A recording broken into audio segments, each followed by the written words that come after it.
ستنتصر في كل القضايا، ستنتصر غزة، ستنتصر فلسطين، ستنتصر سوريا، سينتصر كل المظلومين في الأرض.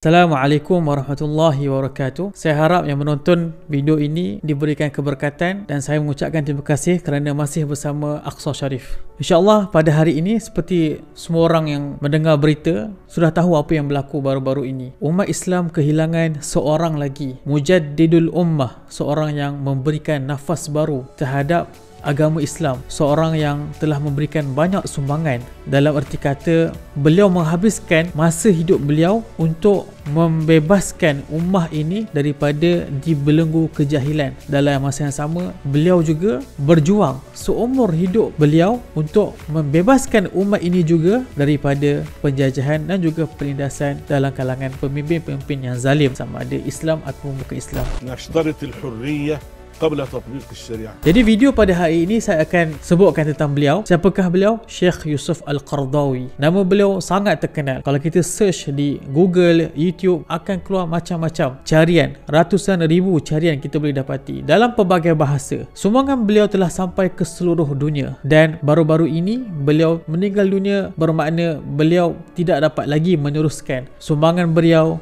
khidmat beliau untuk ummah. Dalam video kali ini saya bukan nak kongsikan kepada anda biodata beliau. Kalau nak baca biodata beliau, anda boleh baca di laman web, dalam internet, dalam bahasa Melayu ada, dalam bahasa Inggeris ada, bahasa Arab pun ada. Siapa sahaja tak kenal tentang Syekh Yusuf Al-Qaradawi, dan siapa sahaja tidak mahu memperkenalkan beliau. Dan penonton boleh baca biodata beliau mengikut bidang, sama ada dalam bidang akademik beliau, bidang karya beliau, bidang perjuangan beliau. Dalam video kali ini kita tak nak cerita tentang biodata beliau, tapi saya ingin kongsikan kepada anda sisi-sisi perjuangan beliau panjang beliau hidup untuk ummah dan juga untuk Palestin secara khusus. Teruskan bersama kami. أصلي المغرب كان أحلى مغرب صليته في حياتي.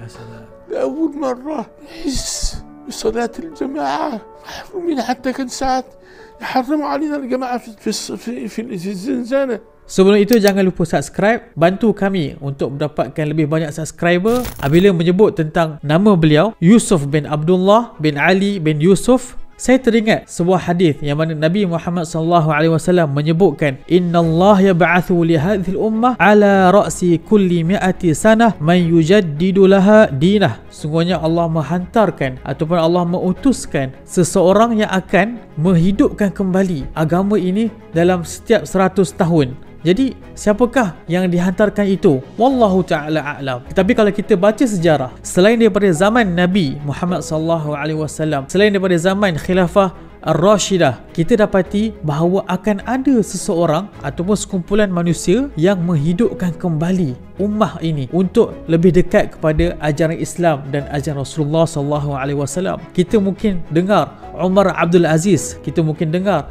Imam Hanafi, Imam Maliki, Imam Syafi'i, Imam Ahmad, Imam Ibn Taymiyah, Ibn Al-Qayyim, dan juga Al-Ghazali, Salahuddin Al-Ayubi, Muhammad Al-Fatih, dan ramai lagi dalam kalangan mereka, sama terkenal atau tidak terkenal, mereka hidup di zaman mereka dan mereka memberikan manfaat yang sangat banyak, seolah-olah menghidupkan balik ummah ini daripada sedang tidur. Dan wallahu ta'ala alam, saya tidaklah kata bahawa Yusuf Al-Qaradawi yang diutuskan oleh Allah Subhanahu Wa Ta'ala, tapi tidak dinafikan sumbangan beliau berjaya untuk membangkit umat ini daripada lena tidur dan berjuang di jalan Allah Subhanahu Wa Ta'ala. Berkaitan hadis ini juga, Imam Ibn Al-Hajar mengatakan bahawa hadis ini tidaklah memaksudkan bahawa yang diutus tu adalah seorang. Tidak semestinya begitu. Dia boleh jadi ramai orang, dia boleh jadi satu persatuan, dia boleh jadi satu kumpulan manusia. Dan ia tidak semestinya yang dikatakan man yujaddidu laha dinah, membaharui agama itu hanya dari sudut karya sahaja, hanya dari sudut pengajian ataupun keilmuan sahaja. Dia boleh jadi dari sudut apa?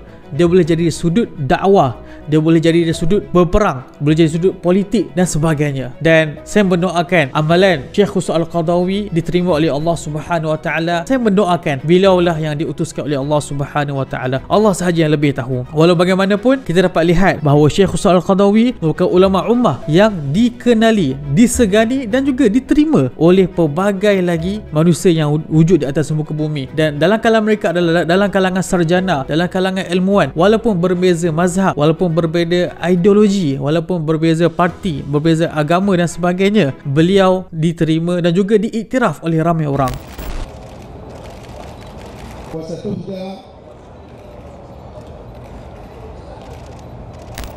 Sumbangan beliau telah menulis ratusan buku, sama ada beribu-ribu muka surat ataupun berjilid-jilid, dan beliau juga banyak menulis buku-buku kecil yang memberi manfaat kepada ramai orang yang ingin mendapatkan ilmu daripada beliau. Dan sumbangan beliau ini telah sampai pun ke seluruh dunia, dan beliau sepatutnya diangkat oleh negaranya. Malangnya beliau diharamkan oleh negaranya, iaitu Mesir, daripada masuk ke negaranya. Bahkan apabila beliau meninggal pun, baru-baru ini kita dapat khabar bahawa kerajaan Mesir mengharamkan untuk para imam dan juga umat Islam di Mesir untuk mendirikan solat jenazah ghaib untuk beliau. Jadi ini adalah satu perkara yang memalukan.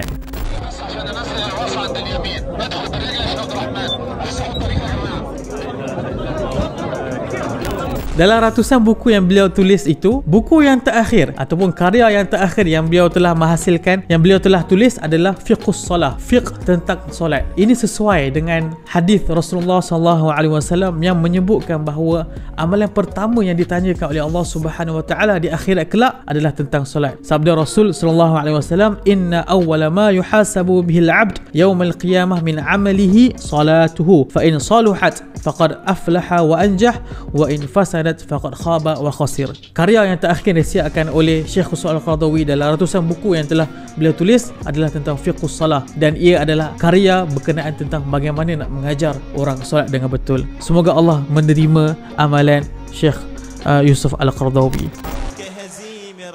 أعداؤك طال تجبرهم وعليك الرد فانهض للحرب بجلد. Habis sebut Syekh Yusuf Al-Qaradawi juga, kita dapat tahu bahawa Syekh ini dia berbeza dengan ulama yang lain. Saya tak katakan bahawa ulama lain ni tak bagus, dia sahaja bagus, tak. Tapi kita dapat lihat salah satu sifat Syekh ni, beliau sangat-sangat tidak mencintai dunia dan juga tidak suka pemimpin yang zalim. Seolah-olah beliau memang betul-betul mengaplikasikan, memahami ayat Allah Subhanahu Wa Taala, wala tarkanu ilal ladzina zalamu, janganlah kamu cenderung pada mereka yang melakukan kezaliman dan kamu akan mendapat balasan neraka. Sebab tu kita dapat lihat Syekh Yusuf Al-Qaradawi ini ditangkap, dipenjara, diseksa oleh pemerintah Arab.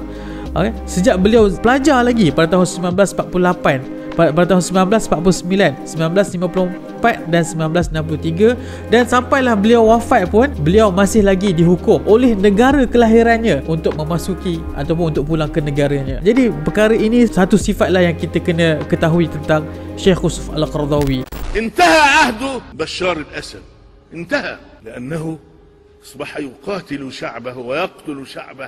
Dan kita tak nak sembang panjang tentang biodata beliau secara ringkas tentang itu dan tentang ini. Kita terus masuk tentang apa yang saya nak ingin sampaikan atau ingin saya kongsikan kepada anda tentang Syekh Yusuf Al-Qaradawi, iaitu sumbangan beliau untuk Palestin. Jadi Syekh Yusuf Al-Qaradawi, walaupun beliau sibuk menulis ataupun menghasilkan karya-karya tentang fiqh, tentang perkara-perkara yang ummah dibelenggu tentangnya, iaitu masalah-masalah tentang muzik, tentang muamalat, tentang politik dan sebagainya, tapi satu perkara yang Syekh memang tak pernah lupa, disebutkan dalam penulisan-penulisan beliau, disebutkan dalam khutbah-khutbah beliau, iaitu tentang Palestin. Kalau sekadar memberi ceramah, kalau sekadar memberi peringatan, itu memang dilakukan oleh ramai orang, itu memang dilakukan oleh ramai sarjana, ramai pejuang-pejuang Palestin. Tetapi berbezanya Syekh Yusuf Al-Qaradawi dalam memberi sumbangan kepada Palestin adalah beliau menulis buah-buah fikiran beliau tentang isu Palestin. Beliau menganalisis perkara-perkara yang penting untuk ditulis dan juga diterbitkan supaya dapat dibacakan oleh umat Islamiah. Dan perkara ini sangat-sangat penting. Sebab apa?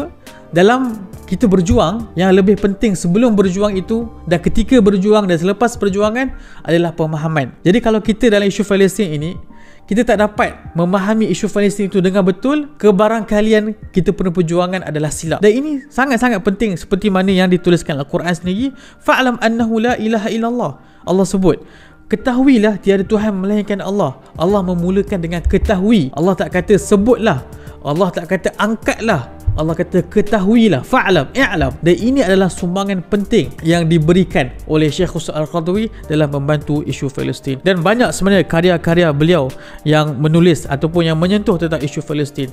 Tetapi saya ingin kongsikan kepada anda satu buku yang bagi saya sangat penting, dan ia bukanlah buku yang tebal beribu-ribu muka surat macam buku-buku fiqh beliau yang lain, macam buku-buku tentang perkara lain. Dia adalah buku nipis sahaja, tapi ia menyentuh banyak perkara.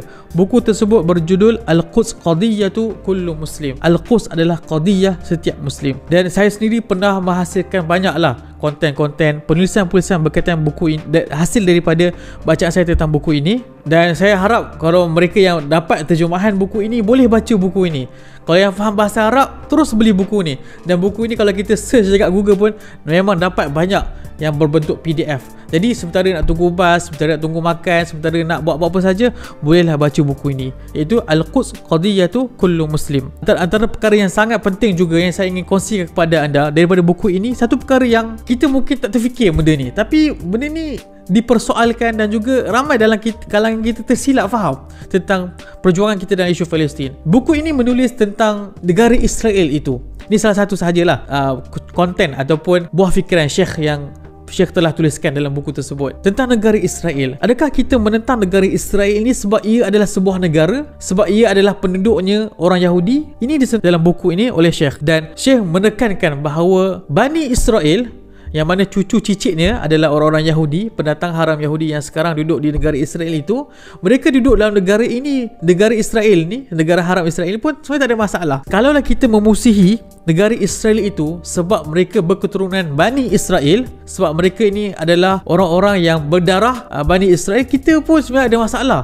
Sebab Bani Israel itu sendiri, dalam kalangan mereka adalah apa? Dalam kalangan mereka para Nabi, Nabi Musa, Nabi Isa, Nabi Daud, Nabi Sulaiman. Dan Israel itu sendiri adalah gelaran ataupun nama lain yang diberikan oleh siapa? Oleh Allah SWT kepada Nabi Yaqub. Itu satu perkara. Yang kedua adalah kita memusuhi negara haram Zionis ini bukan sebab orang Yahudi. Kita tidak memusuhi mana-mana bangsa. Ini adalah ketetapan yang diletakkan oleh Islam. Walaqad karramna bani Adam. Sungguhnya Allah telah memuliakan Bani Adam, tak kiralah bangsa ataupun bahasa. Ya ayuhan nas inna abakum wahid. Nabi kata, wahai manusia, sungguhnya ayah kamu adalah satu. Ya ayuhan nas inna khalaqnakum min dzakari wa untha wa ja'alnakum syu'uban wa qabaila. Wahai manusia, kami menjadikan kamu berbeza-beza kaum, berbeza-beza bahasa, berbeza-beza kabilah. Dan orang Yahudi itu sendiri, tabiat mereka sebenarnya lebih dekat daripada orang Islam. Orang Yahudi menolak konsep Trinity yang dipegang oleh orang Kristian, tidak menjadikan nabi-nabi mereka sebagai Tuhan. Berbeza dengan Kristian menjadikan Nabi Isa itu sebagai Tuhan. Orang Yahudi mengamalkan tradisi khatan anak lelaki. Ini mengikuti sunnah Nabi Ibrahim, dan orang Islam pun buat benda ni. Orang Yahudi mensembelihkan haiwan mereka, dan orang Yahudi mengharamkan makan khinzir. Nak cerita kat sini adalah kita tidak memusuhi orang Yahudi sebab mereka itu Yahudi, tetapi yang kita memusuhi di sini ataupun yang jadi masalah bagi negara haram Zionis ini adalah mereka menjajah bumi Palestin. Kelakuan mereka menyebabkan jutaan penduduk Palestin menjadi pelarian. Sehingga ke hari ini mereka merobohkan rumah orang Palestin. Ini sahaja punca dan juga sebab kita memusuhi negara haram Zionis. Tak ada sebab lain. Kalau kata kita memusuhi orang tu sebab dia Yahudi, kita adalah salah. Kalau kita nampak orang tu orang Yahudi, kita kata dia jahat, ini salah. Sebab tak semua orang Yahudi adalah jahat. Bahkan salah seorang daripada zaujah Rasulullah SAW, Sofiyah binti Huyai, adalah orang Yahudi, kemudian masuk ke dalam Islam. Ini satu perkara. هذا أمر أن تعترف بإسرائيل. ومعنى تعترف بإسرائيل يعني تعترف بأن ما أخذته من أرض المسلمين أصبح لها السيادة الشرعية والقانونية عليه ولم يعد لنا حق في المطالبة به. فهل هذا جائز شرعا؟ Satu perkara lagi sumbangan Syekh Yusuf Al-Qaradawi dalam isu Palestin juga adalah beliau sangat keras tentang berdamai dengan negara haram Zionis. Kalau yang mengikuti penulisan juga buah-buah fikiran, idea-idea yang dilontarkan, yang dicadangkan oleh Syekh Khusru Al-Qaradawi. Beliau ni adalah seorang yang kita kenal dengan fiqh taisir, dengan fiqh yang memudahkan, fiqh wasatiyah, fiqh rahmah. Saya rasa bukan di sini tempatnya untuk saya sebutkan semua hukum atau fatwa-fatwa yang dicadangkan ataupun yang dikeluarkan oleh Syekh Khusru Al-Qaradawi yang ditentang oleh ramai ulama. Tetapi satu perkara yang Syekh sangat keras, iaitu tentang bernamai negara haram Zionis. Ini ditulis dalam buku beliau Fatawa Mu'asarah. Dan beliau Syekh Khusru Al-Qaradawi juga ada menyebutkan dalam wawancara yang telah diterjemahkan oleh kami. Dan saya ingin sebutkan di sini bahawa Syekh menolak berdamai dengan negara haram Zionis.